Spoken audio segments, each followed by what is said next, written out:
We have a problem. Cutter, Borden's performing right across the street.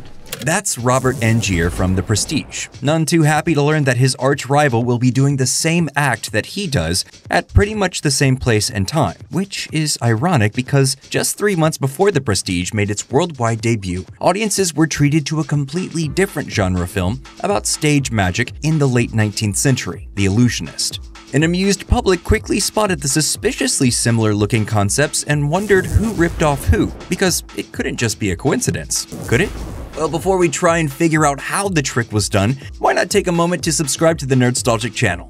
Audiences knew well in advance that there were 2 magician movies coming in 2006, and even then, it seemed too oddly specific to be coincidental. For the average movie fan at the time, it was probably easy to imagine some studio executive heard a competitor was making a moody period piece about stage magic with a big twist ending and ordered some underling to drum up a similar project. But both projects looked pretty good, and it certainly wasn't the first time the public had seen Hollywood release 2 weirdly similar films at the same time. Moviegoers speculated as to which would be better, and industry watchers made predictions about how each would fare. The Illusionist arrived in theaters first, dropping on August 18, 2006. Set in 1889 Vienna, the Neil Burger-directed film tells the story of Eisenheim, a highly skilled but enigmatic magician played by Edward Norton. To save his childhood sweetheart, played by Jessica Biel, Eisenheim takes on Rufus Sewell's evil crown prince Leopold. With some help from a police inspector and self-described amateur conjurer played by the great Paul Giamatti, Eisenheim triumphs over his enemy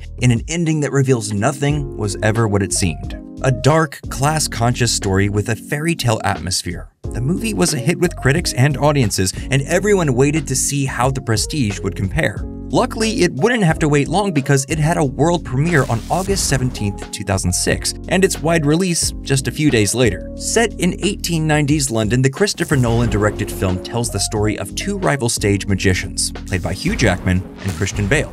Locked in a violent and protracted feud, they sabotage each other's acts, have romances with a stage assistant played by Scarlett Johansson, and pretty effectively destroy each other's lives. But with some help from a kindly stage engineer played by the great Michael Caine, something vaguely resembling justice is done in an ending that reveals nothing was ever what it seemed. A steampunk-powered meditation on obsession and sacrifice that included a super cool cameo by David Bowie as Nikola Tesla. You're familiar with the phrase, "Man's reach exceeds his grasp." The Prestige was also a hit with critics and audiences. And though no one knew at the time, thanks to their status as twin films, the 2 magician movies would forever remain linked in the public mind. But was the resemblance between them, which also included elements like a partial flashback structure and a twist ending where a dead character seems to be resurrected, just a coincidence? Or was there more to it than that? Well, the record shows that Neil Burger was the first to discover his source material, a short story by Pulitzer Prize winner Stephen Millhauser called Eisenheim, The Illusionist. Apparently something of an early adapter, Burger read the tale when it was first released in a 1990 collection of fantasy short stories called The Barnum Museum, and he immediately fell in love with it. He acquired the rights in 2002, and the film was shot in the spring of 2005.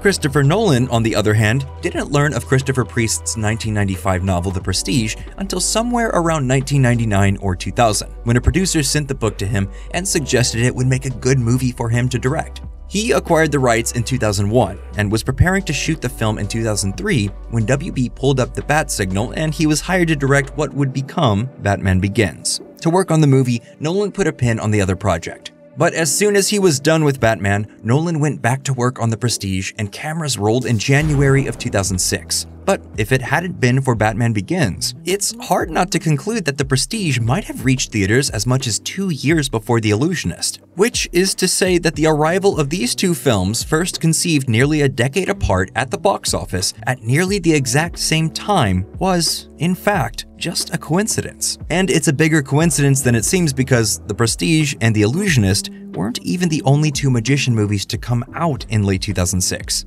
Scoop, a contemporary crime comedy directed by Woody Allen, which also revolved around a magician character, beat both The Prestige and The Illusionist to theaters by releasing on July 28th. And that's not the end of the coincidence, because Scoop actually stars both Hugh Jackman and Scarlett Johansson, who also appeared in The Prestige. And while triplet films are relatively rare, twin films have been a fairly regular phenomenon going back to at least 1913, when two different adaptations of Walter Scott's Ivanhoe hit theaters. In fact, at least two other sets of twin films came out in 2006 alone, including United 93 and Flight 93, both about United Airlines hijacked Flight 93, and Zizix and Zizix Road, both dark thrillers about people trying to conceal dead bodies at the same location in California.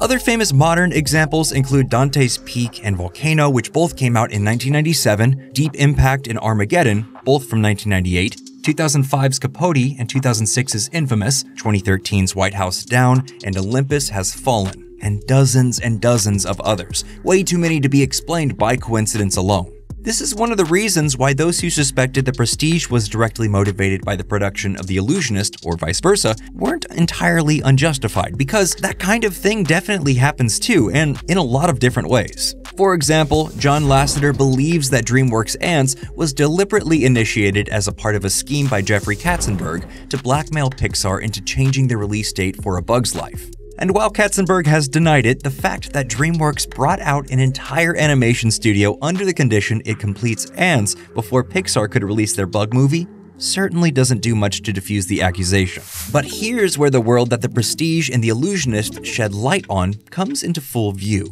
There was a time in Hollywood where two projects centered on the same subject matter or theme appeared apparent. They were a bug in the matrix. However, things have evolved. They've changed and grown with the advent of streaming, social media, and a vast ecosystem of global culture constantly hungry for new content. This problem is just not a deal breaker anymore. In fact, it's viewed as an asset. These twin films used to be something that would happen maybe once every 5 years when the stars aligned. Now, that's just the film industry. In fact, more often than not, something getting made spawns additional copycat media. Any sort of interest or potential audience is seen as a signal flare that legitimizes more investment, even when it's literally the same topic. Look at the Elizabeth Holmes case. Multiple major court trials, a best-selling book, multiple podcasts, a docuseries, and a prestige Hulu show starring A-list talent. In times past, this just wouldn't have happened. It would have all led to either the docuseries or the Hulu show. Now you've got multiple Steve Jobs biopics, the Glow documentary served as a launchpad for the Glow TV series, and everyone and their mother making a Peter Pan project. You've got Mowgli and the Jungle Book, competing Fyre Fest documentaries, Candy on Hulu, and Love and Death on Max.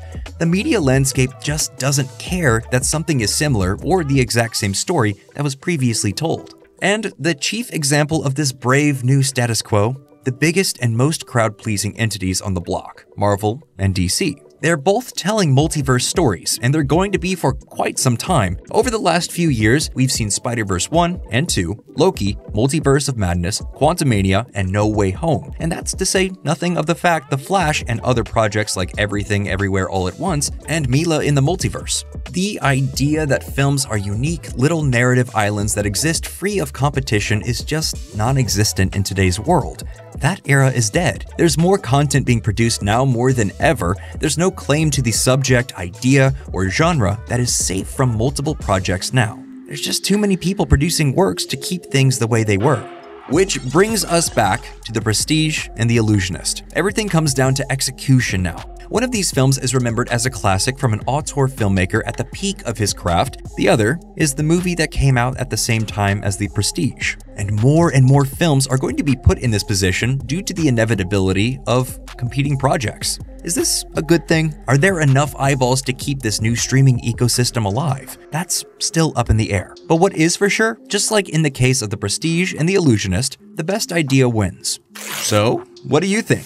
Did you prefer The Prestige or The Illusionist? And what are your favorite twin films? Let us know down in the comments below, and if you enjoyed this video, you'll definitely find others you'll like if you check out the rest of the channel. As always, thank you for subscribing to Nerdstalgic.